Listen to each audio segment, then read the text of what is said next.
Good morning, good afternoon, good evening. I do not know when you are listening to this podcast, but welcome back to It's That Deep, the podcast. I am your host. My name is IG-feyisara, and this is a podcast. Say it with me, where everything is that deep, from politics to pop culture to news to fashion to influencing to social media. The list goes on. It is all really that deep over here. Welcome back to another episode. Thank you so much for joining me. I hope everyone is good. I hope everyone is high spirit. Do you know what I mean? The clocks have gone back. Have they gone forward? I don't know if it's back or forward, but anyways, we lost an hour of sleep, but we gained an hour of sunlight. So praise be to Jah. I have been struggling with the adjustment to losing sleep because me and sleep, we go together real bad. So to have lost that 1 hour is really doing me, but I can't complain too much because we have a bit of sunshine and a bit more light in the day. How are you guys? How are ya? Talk to me. I hope you guys are good. I hope you're blessed. I hope you enjoyed the previous episode and the episodes before that. And yeah, we've got a good episode in store for you today. But before we do that, I want to introduce a new segment. Yes, you did hear me right. We are starting a new segment and I've gone ahead and called it Read the Room. I feel like, pat on the back, IG-feyisara, because that was a really smart play on words. Like, people read the comments, but actually a lot of people can't read the room. You know what I mean? And kind of a play on the shade room, even though we don't really do the shade room kind of business here. Do you know, I just thought, wow, you're so smart, IG-feyisara. You're so smart. But this is a segment and we won't do it every week. Where we will hear some of what you guys are thinking, because I actually, particularly last week, had a lot of good feedback, and I don't really like feedback is feedback. If it's good, it's good. If it's bad, it's bad. What's my own? I love to hear people disagree with me anyway. But yeah, we'll hear some feedback from some of you guys who are listening or watching the episode. So honorable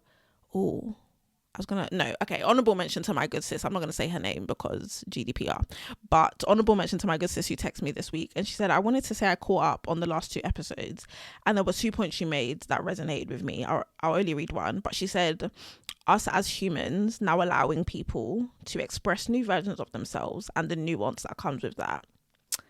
She said that resonated with her. That made me feel good. That made me feel warm in my belly. And that was the episode where I was talking about Beyonce and Wizkid and accepting new versions of people who have been in your life for a long time, whether they are distant, like musicians, or people in your life. I actually feel like I'm going through something like that right now, where things are changing, seasons are changing, statuses are changing. And so how do you navigate like the new version of self that somebody is presenting to you? So yeah, really glad to hear that resonated with you. You know who you are anyway, but that is just one example of some of the feedback I've gotten. As I said, it won't be every week, but if you message me, if you hit me up, if you DM me, if you comment in the comments, I will share it because it's good to know that like we're forming a little community and a little tribe over here. But nevertheless, let us move on because I want to jump into our first honorable pick. Okay, so for honorable pick number 1, we are back in the world of influencers. I'm so sorry for anyone who hates influencers, but we are back in the world of influencing, of social media, and I want to talk about Topicals because they've been in sort of online news as of recent. But let me first of all make a disclaimer, and that disclaimer is that Topicals, you will always be famous. Olamide, you will always be famous. When they make me prime minister, Topicals, you will always be famous, because I feel like they're relatively new. Okay, let me roll it back. If you don't know what Topicals are, they are a skincare brand, Black owned, very, very new, you know what I mean, to the game, but they have come right out of the gate swinging and have really, really done this like influencer marketing thing really well. So like where last year was a bit of a hit or miss year in terms of like influencer brand trips, we had like the Tarte drama, Topicals really established themselves as a brand and as a company that look after their influencers. So they did a marketing trip, a brand trip, sorry, to Ghana in December for Dirty December, and they took a bunch of influencers there. And it was actually, there's such an interesting case study because and their marketing is very on the nose. Like, you see their products sort of shoved in our face everywhere. But despite that, it wasn't like oh, come buy our products, come buy our products. It was like, watch us all having fun in Ghana for Dirty December, see our products, and subconsciously you now associate our products with fun and this lifestyle of like partying and going out. And so I think they're a really great brand. They most recently, like last week, they took a bunch of influencers from the UK and a few from the US, and they took them off to the French Alps to do some skiing. You know, I don't know what it is about black people and skiing as of recent. I love it. I've seen so many more black people skiing. Not that I could do any of that. But anyway, they took them to the French Alps, and this was, I guess, a way of promoting the fact that they have now launched their products in the Sephora UK store. So they took and flew out all these people to the French Alps, and an incident occurred whilst they were there. So essentially, obviously it's a big group of black influencers, and in that group of black influencers were 2 or 3 hijabis, so Muslim women. And on the trip, of course, they're making content, they're promoting the brand, and then they decided to go to a spa nearish where they were staying. If you know anything about France, they have very, very strict modesty and veil. It's so funny because it's actually like the reverse of what you think it should be, in terms of that they don't actually really allow particularly Muslim women to cover up. So they've had a very long history of Islamophobia and stopping people from wearing the burqa, stopping people from wearing abayas, stopping people from wearing modest swimwear. And that's exactly what happened at this trip. So they turned up to the spa and everyone was ready. Of course, so Nella Rose was the person that was narrating this whole thing. So she turned up. Obviously, she's in a bikini because she's not Muslim, but she turns up with her 2 Muslim friends, and they are in, I think it's called the burkini, which is like a bikini, but it just covers the arms and the legs and the head. And the security guard basically told them, you can't come in dressed like that. And if you want to come in, you can go down to the gift shop and buy bikinis, and then you'd be allowed entry. But obviously they're like, excuse me, not only do we not wear that, it's also the holy month, it's Ramadan, so why on earth would we go and buy bikinis? Anyway, so then that caused a whole furore, and then everybody else on the trip, of course, was standing in their defense. And then it, according to Nella Rose, turned into some racial abuse, and they basically got kicked out of the spa and were threatened to have the police called on them. Now, I think Topicals handled this really, really well as a brand. So we saw them release a statement on Twitter about the entire incident and about how, you know, their commitment is to protecting the people who they technically are engaging on a freelance basis to promote their work and promote their products.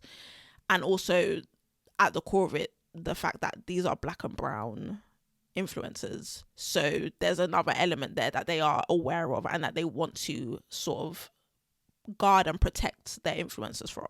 I also thought it was brilliant that they said, we are now going to donate $10,000 to French Muslim and black organizations that are dedicated to fighting this cause. Because, like I said, if you know anything about France, they've had a very, very deep, it's a deep history of Islamophobia and hatred of Muslim people. And there have been multiple attempts in like the last decade to really stop. Technically, like, the long and short of it is the expression of faith in that country when it comes to Muslim people, because they you so overtly can see someone is Muslim when they wear the hijab.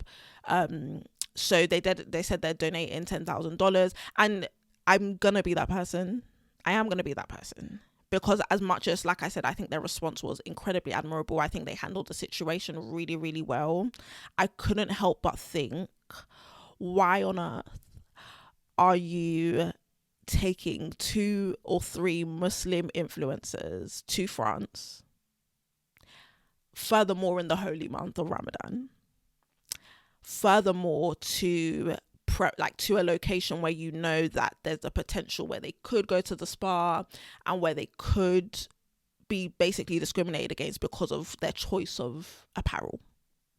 I do think it was a bit irresponsible for them, knowing France's history, particularly with Muslim women, because like I said, their expression of faith is far more obvious than Muslim men. I do think it was a bit irresponsible for them to send 3 hijabi sisters there.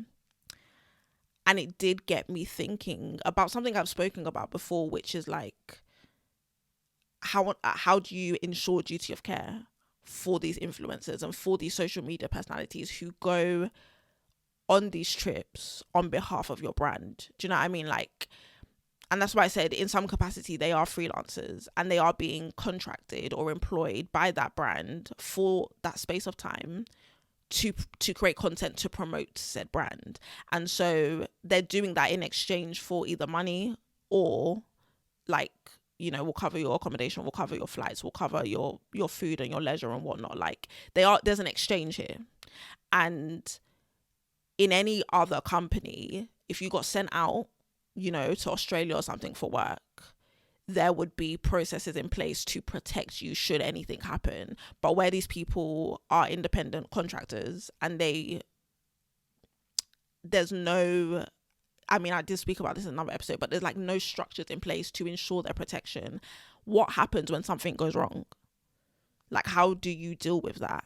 How do you protect your influencers, particularly in a day and age where these brand trips are so integral and so, like, they are at the core of the success of brands, particularly brands who want to reach and cut across digitally. Like, these brand trips are everything to them. So how on earth do you protect them in these sort of circumstances? And, you know, that's not to say France shouldn't be racist, because ideally that would be like, that would be the ideal situation where, like, they can go somewhere and not worry about racists.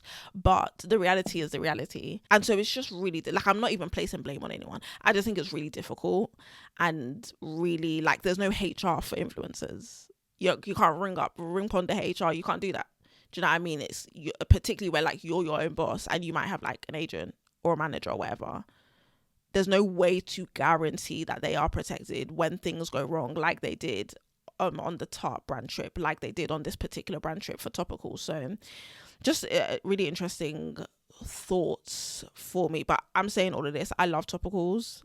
Their products are now in Sephora UK, girlies, so if you want to go grab them. And for the men, actually, because a lot of men have been involved in these campaigns as well, which is another reason why they stand out so much, because they are a really gender neutral brand.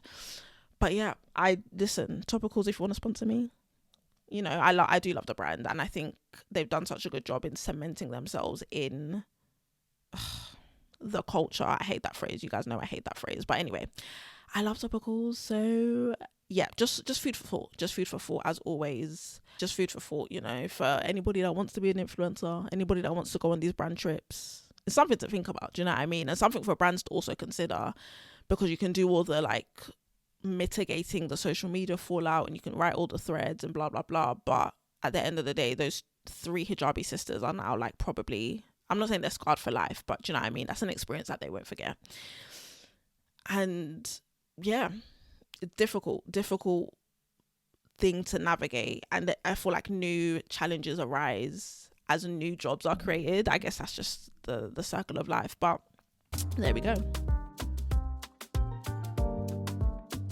So honorable pick number 2, and I was about to say good tea, but I stopped myself, because this is not good tea. It's actually quite icky, for lack of a better word. But this week, Pastor Nathaniel Bassey, who, if you don't know, is like a mega global superstar gospel artist hailing from Nigeria. Actually, side note, I was today years old when I found out that Pastor Nathaniel Bassey is not Yoruba. Yeah. I really, like, my entire childhood, I thought that was a Yoruba man. I can't remember what tribe he's from, but he's not Yoruba, and I was too stunned to speak. You know what? Us Yoruba people, we have a real main character energy. So I just think everybody's Yoruba. But anyway, that really surprised me in my research. But he this week has petitioned the Inspector General of the Police of Nigeria to prosecute 4 individuals who opened up their throats on social media to tell the world that he is responsible for fathering the newborn son of another gospel artist, Mercy Chinwo. I mean, this is a very wild accusation to make for multiple reasons. I think to say that about anybody in any space, in any line of work is ridiculous, particularly when it's very unfounded and you have no personal connection to either person to even say it with such authority.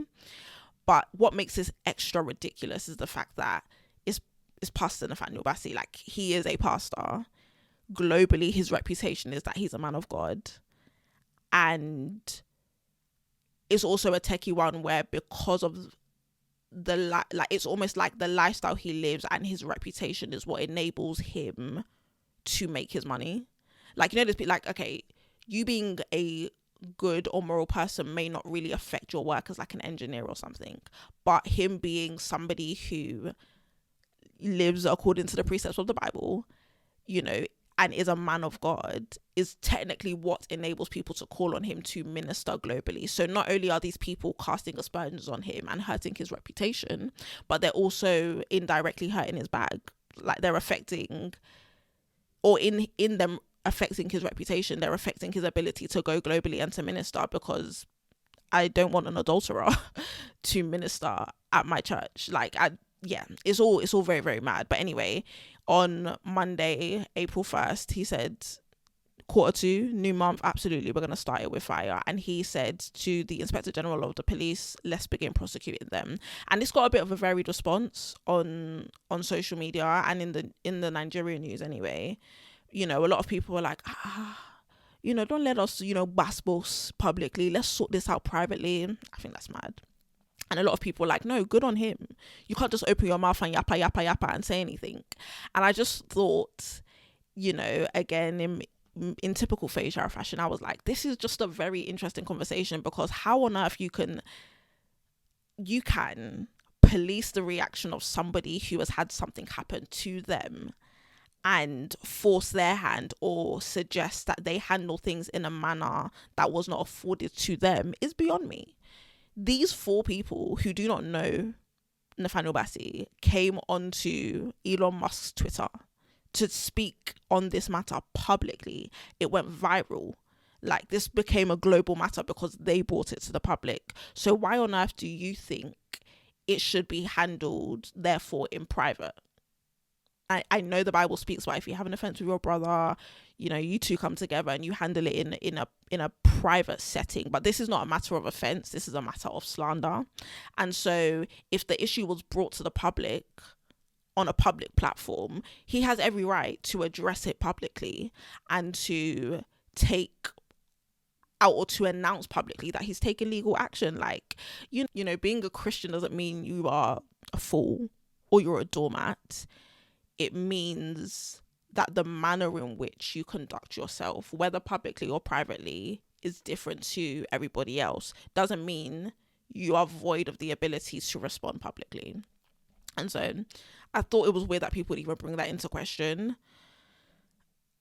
I think, and a point I make and continue to make time and time again, and it applies to so many facets of the world that we live in currently, I think we are seeing this issue of parasocial relationships crop up again, where people are so brazen and so emboldened to just say anything. I actually made a TikTok about this previous week, but it was in regards to people commenting on how particularly Christian women dress, or like the wives of Christian ministers dress.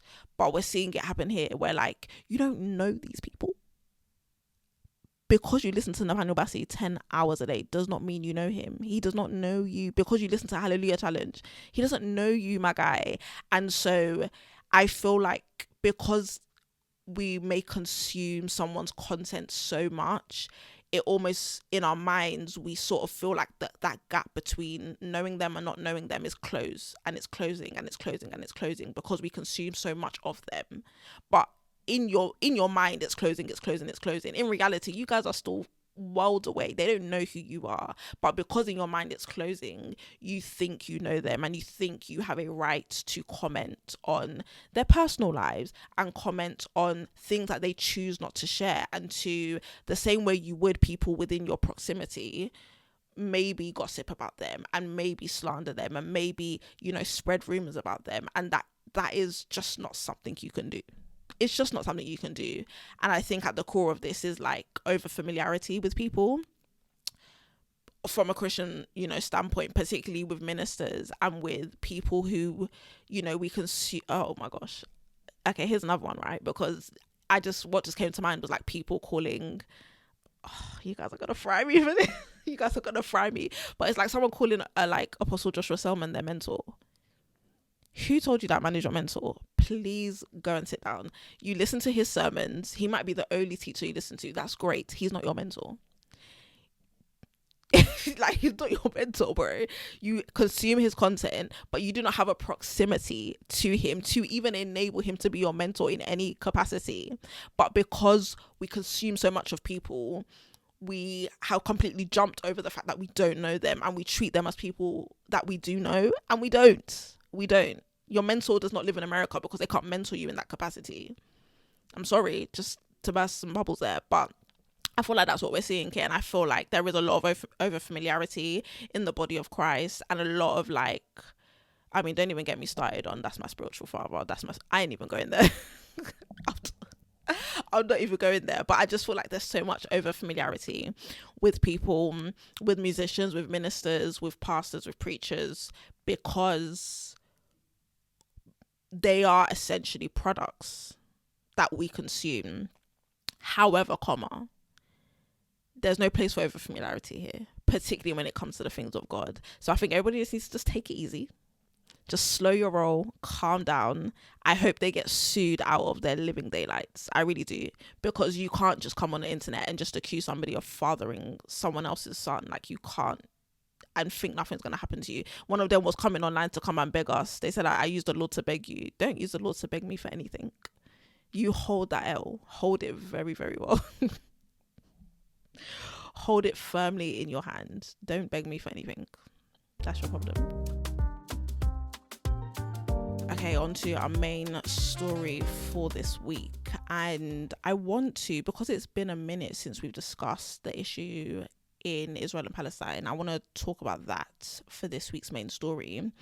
But also because, you know, I was thinking a lot this week and reflecting, and I caught myself actually forgetting that like there's a genocide happening right now, and I feel as though we're in a bit of a fever dream where a lot of the world has forgotten that Israel are still killing people and have been doing so for 6 months. I'm going to talk about it because I do appreciate that the news cycle at its core is designed to push out a new story every single day, every single hour, to be honest. But even with that, like, I also feel like there's a human inclination when you see so much tragedy and you consume so much disaster to just seek out normality. And that's why people have sort of gone back to their normal everyday lives. And they've gone back to like not boycotting, and they've stopped protesting, and they've stopped, you know, showing their support.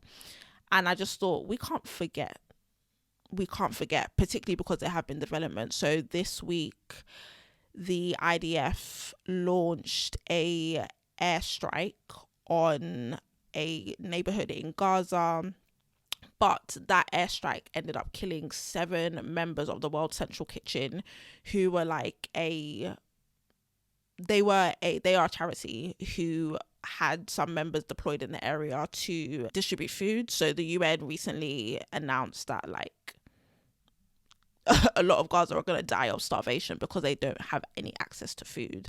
And so they were delivering food to the local area. They'd actually agreed their movements with the IDF. So the IDF were aware that they were coming into the area to deliver food, and yet they still launched an airstrike on them, killing 7 of them. And in the group of 7 of the team that they killed, there were 3 British men, one Australian, one American Canadian, a Palestinian, and I can't remember the nationality of the last person, but they killed that entire team.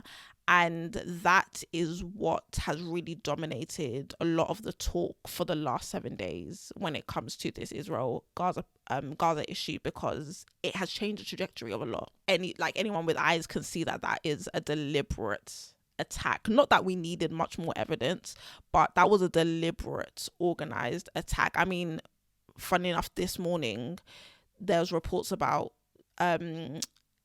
Israel saying that it was accidental, and they actually let go 2 of their senior officers because, you know, it was an accident that shouldn't have happened. But I think anyone with eyes can see that that was a deliberate attack on a group of people who were delivering aid to the Palestinians. And I think this whole fallout has shown us a few things. So number one, it inadvertently is going to worsen this genocide. I was about to call it a crisis, but again, I always say language is very important, and it's not a crisis. It is a genocide. It's going to worsen it because now the World Central Kitchen, who obviously their team were killed, have put on pause their primary objective, which was to deliver food and aid to the area. And a lot of the charities who were also prioritizing delivering food and aid have also put their operations on pause out of fear of the fact that their team members are going to be killed. And so if Israel don't get ahead of them and murder all of the Palestinians, which they have been doing for 6 months, as the UN said, these people are going to die of starvation. The second thing, and I think I've sort of alluded to this already, but this is no doubt showing people and the naysayers and the people who were denying that this is a genocide, it's showing them that actually this is a genocide. And this is a deliberate erasure of like a group of people from the earth. Because I don't know how you can look at this attack and be like, oh, it was accidental. Oh, it wasn't premeditated. It wasn't pre-planned. This was, like I said, they'd organized their movements with the IDF. And if you also look at, I will link an article, but there's an article that shows the attack, the van that was attacked. And the van that was attacked, actually on the top of it has a poster that says World Central Kitchen, the name of the organization. And it also has it on the windshield?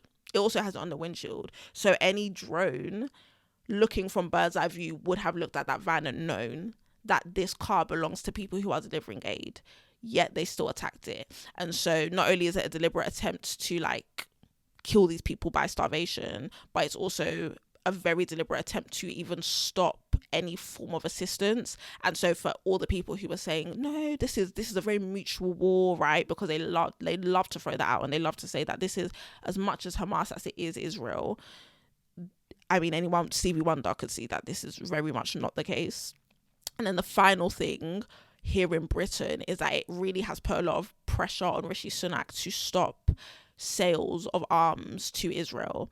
Fun fact, I didn't actually know that, and listen to what I'm saying, I got to do some more reading, but I didn't know that the British were selling arms to Israel. So you mean to tell me this whole time, I knew America were doing it, I didn't know our own were doing it too.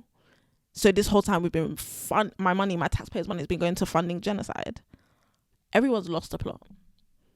What do you mean there are children that do not have food? We're on Easter holiday. There are children that don't have food to eat. You're telling me they're using the money to send arms to Israel? I did not know that, but that's besides the point. Now there is a real pressure on Rishi Sunak to stop selling arms to Israel. And this is really significant because it has come from all across the political spectrum. It's come from people in his party. It's come from backbencher MPs. It's come from people, of course, in the Labour Party. It's come from lawyers. It's come from people who sit in the House of Lords. It's come from newspapers. The Independent newspaper were dragged this week, rightfully so, because they put out a statement saying now is the time to stop selling arms, and now it's enough. Bear in mind, 30,000 Palestinians have been killed. And it's very convenient for it now to have been an issue. And we're going to get into why that is. But he has pressure from all sides to stop selling armed. And this is really, in my predictions, going to make or break his leadership. I have felt like his leadership has been in a very insecure position as of recent anyway.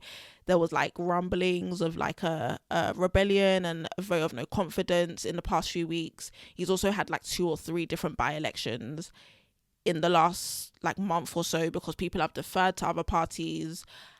And so he's even losing like the Conservative stronghold in the House of Parliament.